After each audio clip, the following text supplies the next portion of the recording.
Welcome. This class would focus on the writing styles, specifically the citation styles, and there is one question that is definitely asked in NET examination paper 1 based on writing styles off and on. So it's either of June or December you have one question on writing styles. So the three basic writing styles that we will be focusing are the APA, Chicago and MLA. Besides these, there are other writing styles that are prevalent. We will discuss the list of those towards the end. Now, first of all, let's understand why there is an importance for citation and what exactly is citation. So let's say I am writing an article. So these are my 3 pages on which I am writing the article. So I start with here, I complete here, and towards the end I have citations, or it can be in form of notes or bibliography or references. Now what exactly does that mean? That means I am citing these citations to explain that I have referred these texts throughout my article. So I have derived some ideas from these references or these citations, and those ideas I have used to explain or to comprehend this article that I have propounded.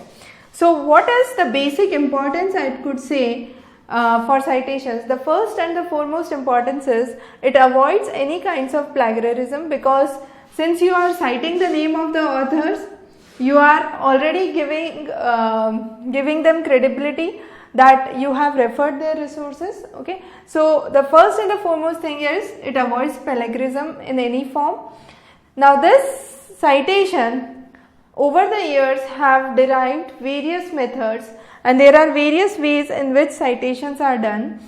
Now we come up with 3 commonly used citation styles, that is APA, Chicago and MLA, and these 3 citation styles try to explain a kind of common acceptable parameter or acceptable method to explain the concept. Now it also provides a formatting for research papers, and it provides all the information, like for example, if I am a reader and I have read this article and I have the list of citations, I want to go into more detail. That means I can refer these citations again, and then from those citations, the reference I have referred, there would be another citations that would be present in the article from this citation 1. So again this would have a list of citations, and I could again refer those. That means it's a kind of continuous process to provide and share information for someone who is trying to understand that topic more comprehensively. So this has the major importance for citation. Now coming on to the various styles, the first style that we would be understanding is the Chicago style, and there is another style which is known as the Turabian style. Now the Turabian style is a kind of derivative of Chicago style only. Both of these are given by the University of Chicago Press. However, the Turabian style is much more simpler. It is meant for high school students, so it's kind of more easy, more easily understood, and it's more simplified as compared to the Chicago style. Chicago style started in 1906. It is mainly written for the subject matters of history, geography, sociology, anthropology and social sciences. Now what is the basic idea for Chicago style? Chicago style uses footnotes. What is footnotes? That means I am writing say XYZ here, and there is a term which is difficult to understand. I would put a superscript here which is Roman say 1, and on the lower end of this paper I would have 1 and a detailed explanation of the term that was difficult here. Then I move forward and I have another difficult term. I mark it as 2 and I have a second footnote here. So Chicago style either uses the footnotes or uses in-text citation, that is citations within the text. Now this is the basic difference between Chicago style and APA style. APA style does not use footnotes, however Chicago style uses footnotes. Now since Chicago style mainly focuses on social sciences and historical subjects, it believes that it is much more easier to comprehend when you have the information which is given on the same page there and then itself. Okay. Now the next is How do you mark the page numbers? Now page numbers are marked on the upper right hand corner. So I say 1, then on the next page I'll say 2. That's the way you mark the page numbers in the Chicago style. However, if on page 3 you have a heading that appears, that's the title, on that page, rather than marking the page number on the upper right hand corner, you will mark the page number at the bottom.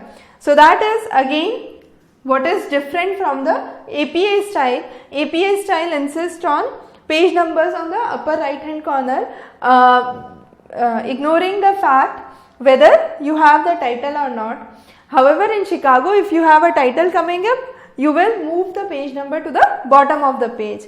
Now next is, it mentions the entire name of the author. So for example, if for example it wants to say Manishika Jain is the author, that means it would write the complete name, the first name and the last name would be complete, and the format we will see for, in the next slide how that works.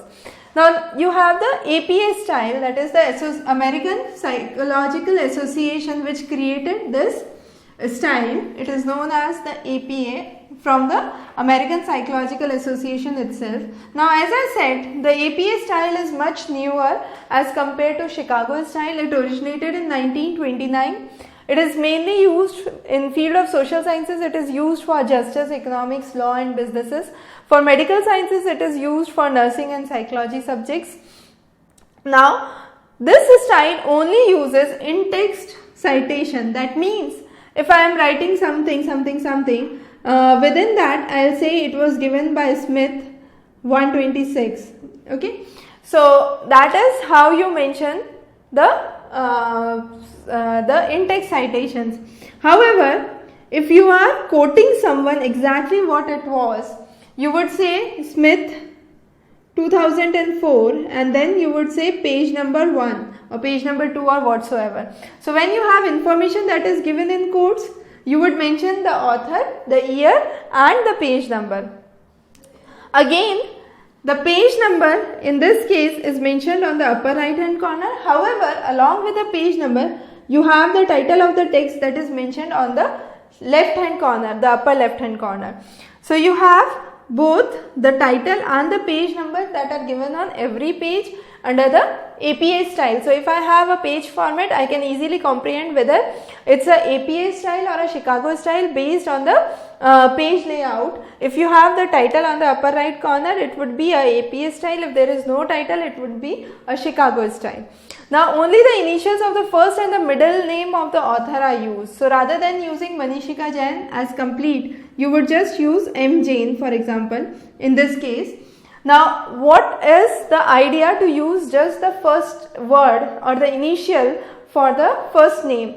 The basic idea is to ignore any kind of discrimination based on gender, race or any other background. So it aims to minimize biasness or minimize discriminations. Now the year is a primary focus in this. So what happens is, you have the year that is immediately mentioned after the name. However, in case of Chicago and MLA, you have the complete list of article, then the journal in which the article came up, and then finally you write the year. However, in this case you have year along with the author's details. So year comes into focus. We will see in a later example how that gains focus. But that helps us to understand whether this concept is applicable in present scenario, or this theory is a kind of debunked theory, or it's a kind of theory which is no more relevant for the present day world. So year is important focus here. In case of APA styles, for psychological studies and medical subjects, it's important to refer the recent publications. Now next is the MLA style. It was first published in 1985. MLA stands for Modern Language Association of America. It is mainly used for humanities and literature. Now the again idea is to parenthesize the citations in the alphabetical order and the name of the author and the list of the work. So it basically focuses on author, the source of title, the title of container, other contributors, version, number, publishers, publication date and the location. Now if we move on to the differences in the writing style, I have the same article that is being written in MLA style, in APA style and Chicago style. Now what are the difference? As I said, primarily you have the year that is into focus in APA style. Under both MLA and Chicago style, you have year that comes towards the end. If the year comes here and you have 10 citations one below the other, you can easily mark out the latest one. So APA gives importance to recent articles and latest researches. That's one thing. In case of Chicago and MLA style, you have the complete name that comes in. However, in case of APA style, it's just the initials for the first name and the middle name that comes in. That's another major difference. Now under Chicago style, you italicize the second and the third line. So you have indented lines towards the second and the third lines are indented in case of Chicago style. It is not so compulsorily in case of APA and MLA styles. So these are some of the basic differences that you can see. Now again, the issue and the volume can be written are written as the issue and you have the volume, and it's a kind of written in brackets. However, in case of MLA style, you just put a dot and write that, and in all of these cases you have page numbers that are written towards the end. Now again, it's important to understand that for example, if I have written an article and I have used Chicago style, however one of my friends is about to publish an article in some international journal and there they standard say APA style. So all the references that you are referring for the article that I have written and that my friend would be writing would be different, because the writing styles of the articles would be different. So one would be Chicago and one would be APA, and these are kind of standardized and universally accepted nowadays. Now besides these, there is a list of other writing styles that are used in specific branches. For example, when we talk about legal studies, you have Maroon book, you have Blue book, and then you have the ALWD, that's Association of Legal Writing Directors, which is used. Then for chemistry, you have the American Chemical Society. You have similarly for physics, medical sciences, mathematics, sociology, journalism, and so on and so forth. So these are some of the less commonly heard writing styles, but they are applicable to specific subjects. So for example, the ones with legal studies are applicable only with the text that you find in legal studies. Those with medicine are applicable only for the papers that you will see for medicine. So NLM and AMA would be commonly heard of citation styles in medical research journals. Now again, for writing styles, the way you write the journals, the way you write the thesis, the way you write the magazines differ minutely. So we won't go into the details of those because those are rarely asked of. So this is the basic idea that we have for the writing style. So this would, I guess this would help you for your upcoming NET examination. We will be covering more lectures which would be related to paper 1 and respective subjects in the coming sessions. Have a good day ahead.